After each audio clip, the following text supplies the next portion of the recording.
So I'm going to finish up what we didn't finish up in class today. So this is going to be all about global marketing and going global. I want you to continue to pay attention to Hofstede's cultural dimensions, and also one of the most important thing that we're going to talk about today is entry strategy, starting from exporting all the way to foreign direct investment. Both of these will be on the next test, so please make sure that you study them. If you don't understand them from the video lecture, make sure that you hit the book and research it in the book, or Google is always also another option. Until then, I'll see you on Monday. So we left off at evaluating real income, and I talked about PPP, or purchasing power parity, as a way to measure real income, which takes a look at not only what people make, but the price index of the things within the country, and that kind of evens the scale. So even though they make less than they do at the United States, their prices are lower, so their buying power is just about the same, and that's what purchasing power parity means. So the other thing that we need to do as we're moving into other countries to analyze the infrastructure. And the infrastructure is really the basis facilities. It talks about communication, electricity. It talks about Wi-Fi, broadband, all of those types of things that is needed for somebody to do business within that country. Transportation is a key infrastructure. Can you get your goods and services from one point to another economically? Communication, including broadband. Can you communicate with your customers? Can your customers communicate with you? If the infrastructure is very poor, then that makes doing business in that country much, much, much more difficult. The distribution channel. Is there people that will distribute it for you, or do you have to open up your own distribution channels? If you have to open up your own distribution channel, it becomes way more expensive. But if there's already an established infrastructure of distribution channels, then it also makes it easier to do business in that. And then finally, the commerce. How much commerce is being done there, and what is the commerce barometer like in that particular country. Government actions. We're going to talk about quota, tariff, trade agreements, and exchange control. The first one is a quota. A quota is a restriction on the number of goods that come in. So someone might put a quota on, say, automobiles, and that means that only 1,000 or only 10,000 automobiles per month are allowed to be imported into the country. Sometimes they put a quota on a particular country. So they might say only 5,000 Japanese automobiles are allowed into the country. Sometimes they put a quota on number of products, other products from the country. For instance, we might put a quota on China and say we're only going to allow 100,000 products or $100,000 worth of products to come into our country each month. We don't have very many quotas right now. We do have a few. Most of the time when we have a quota, it's to protect domestic operations, or it's because of violations of trade agreements or some human rights agreements. The other one is tariffs. Tariff is a tax on goods that come in. Those goods, it makes the goods more expensive within that country. So if I put a tariff, say, on cigars, that would mean for every cigar that comes in, we're going to add a tax to it. So it makes cigars more expensive for consumers. The good thing is the government gets money. The other good thing is it protects domestic products and protects domestic manufacturing. The bad thing is that it makes products expensive for consumers. For instance, if we had a high tariff on clothing coming in from China, then all of your clothes that you're wearing right now, because most of your clothes were manufactured in China, all of your clothes that you're wearing right now would be very much more expensive. You wouldn't be able to have the number of outfits that you have. And then trade agreements is like NAFTA and CAFTA, which means that they have favorable trade agreements. You have a favorable trade agreement with a different organization. And then finally, exchange control. Sociocultural factors is power avoidance, uncertainty avoidance, power distance, individualism, masculinity, and time orientation. These are all Hofstede's dimensions, cultural dimensions. And I would like for you to refer to your book or look under the internet for each one of these definitions: power distance, uncertainty avoidance, individualism, masculinity, and time orientation. As a matter of fact, you should do that now, because your discussion questions are going to be to define each one of these sociocultural factors from Hofstede: power distance, uncertainty avoidance, individualism, masculinity, and time orientation. So I'm not going to talk about them here. What I want you to do is, I want you to, when the video is done, I want you to look them up on the internet and give me a short description of each one of them. So we talked about BRIC, the appeal of the BRIC countries: Brazil, Russia, India, and China. One of the major appeals is they have a significant middle class.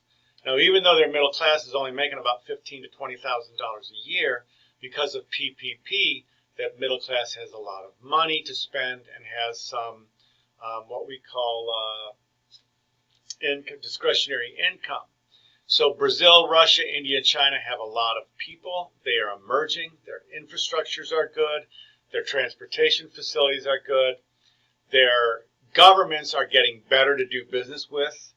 They're allowing more foreign direct investments and things like that.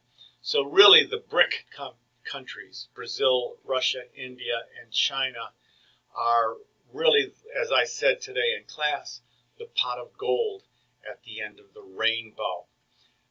People are really driving to get there. As a matter of fact, to give you an example, Google has recently gone into China, and they're trying to be the #1 search engine in China. They're having some problems with China because China wants to, what's it called when you don't let things through? They're trying to, I'll think of the word in a minute, but they're trying to not let everything go through their, just a second, I'm going to put it on pause and think of the word. I'm back. It's censorship. They're censoring what Google is putting out there, and Google is fighting that censorship from the Chinese government. So there is a great amount of reasons to do business in the BRIC countries, but there's also some restrictions like censorship, etc. The other thing is, China doesn't have the greatest human rights track record also. So there are some cautionary approaches that we need to take as we're moving into some of these foreign countries. So choosing a global entry strategy: export, franchising, strategic alliance, joint venture, and direct investment. Each one of these is a way of expanding into another market. The risk increases. The least risky is exporting. The most risky is direct investment. And the least amount of control you have over your product is when you export it. The most amount of control you have over your product or your service is when you direct invest. So, getting back to it, exporting means you're going to make the product here, and then you're going to sell it to another country. So all of your manufacturing, everything's here, and then you ship it overseas to a distribution center or someone who's distributing it, and then it's distributed into that country. Once it goes to the distribution center, you have less control of it. Sometimes you have no control of it once it goes to the distribution facility. It's the least amount of risk because you're already making it here. And so if you send it over there and it doesn't sell, you can always sell it in this country. But it's the least amount of control. The next one is franchising. When everybody thinks of franchising, they think of McDonald's. But the #1 franchisee out there right now is Starbucks. We talked about that in class also today. Franchising is when you help someone, you give somebody the recipe, you give them someone the business plans, etc. You help them set up, and then they sell your product or a like product like in a certain country. A lot of it is recipes for food products, like, for instance, a beer. You can franchise your recipe to a beer. McDonald's franchises overseas. Starbucks franchises overseas. So someone buys the franchise. Starbucks not only sells product to them and helps them distribute it to their customers, but also gives them business sense and things like that. Strategic alliances is when two companies get together and they share technologies. They don't necessarily make a joint product, that would be joint ventures, but they share technology. They might share communications technology. They might share technology with regards to biomedical or what have you. Joint venture is when two countries get together, or a person from one country and another company from another country get together and they make a product. A good example of that would be the Saturn. That was a Mitsubishi and a Chevrolet joint venture. The other one is a Spider, the car. That is a joint venture between Mitsubishi and Chrysler. The other one is, you see a lot of joint ventures in pharmaceuticals between one country and another. And then finally, the most risky is direct foreign investment. Direct foreign investment is when you build a plant or build a factory in another country.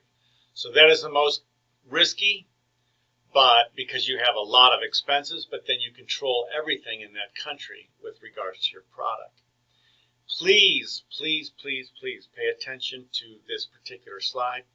If you're uncomfortable with what I just explained, look in your book or look on the internet. If you didn't buy the book, hopefully you bought the book. But if you need help, please get it, because this will be one of your short answers on the upcoming test that we have in 3 weeks. So one of your short answers will be, what are the different global entry strategies? And it's right here on this slide. So make sure you study this. So choosing a global marketing strategy, there's different things that we need to take a look at. First of all, cultural nuances. What are the differences in the culture? The other thing is subcultures. Do they have a lot of subcultures? The United States has a lot of subcultures. We have different types of organizations, types of religious subcultures. We have different ethnic subcultures, etc. What is the view of product and consumer roles over there? What, do they have the money to buy? Do they have the freedom to choose what products they want? Do they have discretionary income, etc.? How do you position your product? Do you position it as a high-end product? Do you position it as a low-end product? Do you position it as a value product? How quickly will they adapt to your product? Will it take many, many years for it to catch on? Or will the adaptation process, which means the people that adapt your product and the people that use your product, will the adaptation product or the adaptation strategy be very quickly? And then finally, are you going to use a single positioning strategy, or are you going to use multiple positioning strategy, depending on how you're going and what you're trying to do? Many of those are going to be answered with regards to the product that you're selling or the service that you're selling. Many of those also will be answered with regards to the country that you're selling into.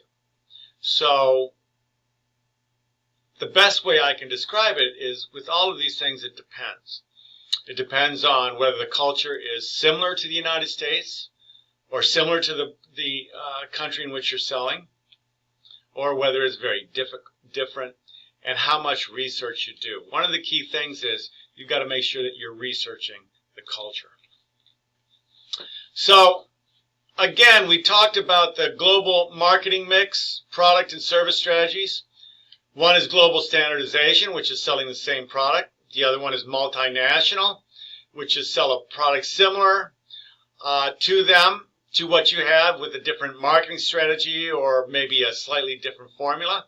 Or it could be sell a totally new product. We talked about Apple.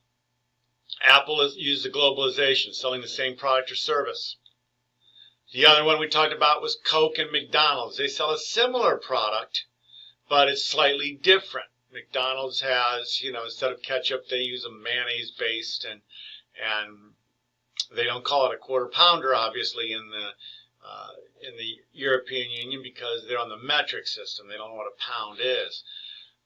And we also talked about Coca-Cola. It's a very similar product, but different formulation. And then finally, Procter & Gamble sells totally new products or services into different markets. They're not called the same product. They're not the same product, but they're different products given a different market. So those are really the three types of strategies that we have for the marketing mix. So global pricing strategies, tariffs, quotas. We talked about tariffs and quotas. Tariffs is a tax that goes in. Quotas are the limitation of the number of products or the amount of products that come in. Economic conditions are whether the economics in that country, whether they are in a boom or they're in an economic slump. And then finally, competitive factors. What are some of the competitive factors? Is there a lot of competition in that particular country, or are you going to be about the only one in there? So all of these have to take into consideration as you're pricing. The economic conditions are especially important because if you're looking at a country that, say, makes $10,000 a year in income, you can't sell the product at what you're selling it at the United States. So you've got to be very, very careful about that. And that's where anti-dumping policies comes in. You're not allowed to sell a product at a lower cost in a country than you are in your own country. Now, that doesn't mean you can't sell at a lower price, given purchasing power parity, but you can't dump it. For instance, you can't sell it into a country at a very, very low price to try to gain market share and then raise your prices once you put everybody out of business. So remember, your anti-dumping policies pertain to not necessarily the end price, but the cost based on PPP, or purchasing power parity. Some other global marketing strategies: same channel, which means you're going to distribute it the same way, much like Apple does, or you're going to use different channels depending on the country, or you're going to get all creative in these delivering outlets and use different channels depending on what country it is and what their infrastructure is like within that country. And then finally, the final one of the 4 P's, price, product, promotion, and place, is the promotion. How are you going to communicate? How are you going to tell people that you have the product out there? Some countries have very low literacy levels. Some countries or some people choose to adapt the language of the country. Other people will advertise in English. Some people will advertise based on cultural or religious differences. Some people will communicate given cultural and religious differences. So the way you communicate to your customers or tell your customers that you have the product is going to be very different depending on, of course, the product that you're selling and the country in which you're going into. So here's a glossary of all the terms that we had talked about. Make sure that you understand these terms. Again, make sure you understand the different entry strategies, the global standardization versus multi-domestic strategies, etc. These are your discussion questions. As I said, Hofstede's cultural dimensions are power, distance, uncertainty, avoidance, individualism, masculinity, and time orientation. Please either look in your book or Google Hofstede and the cultural dimensions and briefly, one sentence, describe what each one of them means. And until then, I will see you on Monday. Take care.